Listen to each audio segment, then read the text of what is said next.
তুমি যদি তোমার বাবাকে হোমে রাখার ব্যবস্থা না করো, আমার পক্ষে তোমাকে বিয়ে করা সম্ভব নয়। বেশ, এটাই যদি তোমার ফাইনাল ডিসিশন হয় তাহলে আমি আমার ফাইনাল ডিসিশনটা জানিয়ে দিই। আমার বাবা আমার সঙ্গেই থাকবে। কি খবর, শরীর ঠিক আছে তো? আজ মালতী এসেছিল? হ্যাঁ, সে এসেছিল। আমি ফ্রেশ হয়ে আসছি, পার্কে যাবো আজ। ওইসব পাঠটাট পরে হবে।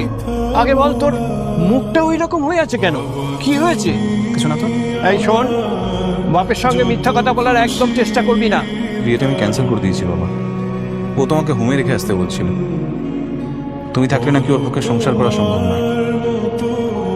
ও তো ঠিকই বলেছে। দিনের পর দিন তোর ঘাড়ের উপর বোঝা হয়ে বাবা, আর কখনো যেন তোমার এই কথাটা না বলতে শুনি আমি। তবে তোর মা, তারপর এখন তুই, সমানে জ্বালিয়েই যাচ্ছি। এটা তোমার ভুল ধারণা বাবা। যতদিন মা বেঁচে ছিল তোমায় নিয়ে গর্ব করতো, আমিও প্রতিটা মুহূর্তে তোমায় নিয়ে গর্ব করি। কারণ কি জানো? কারণ আজও তোমার স্পাইনে শত্রুপক্ষের যে গুলিটা বিঁধতে আছে না, সেটা আমায় বারবার মনে করিয়ে দেয় যে তুমি এই দেশের একজন হিরো।